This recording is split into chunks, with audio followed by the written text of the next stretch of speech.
Hi everyone, I'm Rachel from the Authortube channel Rachel Writes, and this video is all about accessibility. And in this case, a practical guide for NaNoWriMo for disabled writers. While these tips have been designed with disabled writers in mind, they might also be helpful for all writers. So my first tip is to take account of your needs and adjust your goals to fit them. As a disabled person, I know I have certain needs that have to be met each day. Whether that's attending appointments, taking time to move my body, or taking time to rest throughout the day because of chronic fatigue, my needs impact my daily life. NaNoWriMo in itself is a goal that affects your day-to-day life. Therefore, a disabled writer may want to consider their needs throughout the day and build their goals around those needs. For example, I personally need to move around quite a bit in a day. With this in mind, I might make a goal to take a short walk before all of my writing sessions. However, I also know that I don't have the energy to be out of the house for really long periods of time, especially the length that my writing sessions might take. So I might not make a goal that is to get out of the house for X period of hours each day if I know it doesn't physically work with my needs. So if I'm physically unable to get out of the house that day, I might make a goal to stretch before and during my writing sessions or use a standing desk. Similarly, if I can't write for long periods of time, I might instead take advantage of shorter writing sprints. That way I can still get my word count in a shorter period of time. I also know that I might not have the energy to hit that typical 1667 approximate words every day. In that case, I might opt to write a few hundred words less during the week and then catch up on the weekend when I have a little bit more time to rest, a little bit more energy. Every disabled person is different, so our needs and therefore the things that we do to accommodate those needs are going to be different. No one goal fits all, but I found it's been profoundly helpful to keep my needs in mind while I'm making my overall NaNoWriMo goals. My next tip is to make a list of accommodations. As a neurodivergent writer, I sometimes forget what accommodations could be helpful for me during my writing sessions. This is where I recommend making a list of accommodations that work for you that you can reference during your writing sessions. These could include accommodations that make your writing process easier, faster, or overall more enjoyable for you. For myself, I know I can't physically sit too long, so I might opt to write while lying down in my bed on my notes app. I also tend to forget things easily, so I might opt to reread what I wrote the day before so I can have a refresher going into the day's writing session. On a related note, I also struggle to read my own writing because I struggle to focus when reading, so I might use a text-to-speech function to instead read my work to me. I might also opt to line edit my work on a day where I don't feel energized enough to draft. If I'm feeling too tired, I might also use bits of old work in order to bolster my word count. Whatever gets me writing, even if it's seen as unconventional or being a bit of a nano rebel. Similarly to my previous tip, the accommodations that work for me might not work for you. See if you can brainstorm techniques that would make the drafting process more accessible to you. I like to keep a list of these accommodations handy on days where I don't have enough energy to brainstorm them then and there. My third tip is to create a backup plan. A backup plan is so important when tackling a goal as large as NaNoWriMo. Do you have a plan of attack on days when you're not feeling up to writing? For example, I might take a day to beef up parts of the book I've already written with additional description. This way I can get more words in without having to draft something from scratch.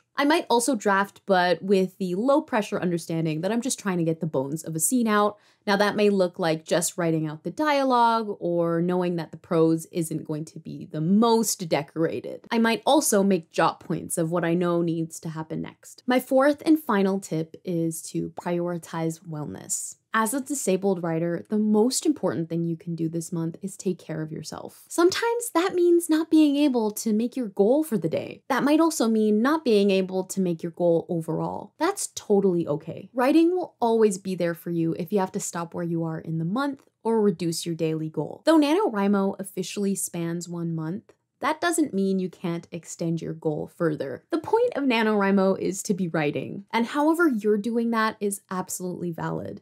No word count is more important than your well-being. So if no one has told you this month, I'm so proud of you for taking up this challenge. Disabled writers deserve to be loved and celebrated no matter your word count at the end of the month. The fact that you're here and trying is something to be proud of in itself. So I'm sending lots of love and lots of luck to the disabled writers out there who are taking up this challenge. Thanks so much for watching and best of luck. Bye.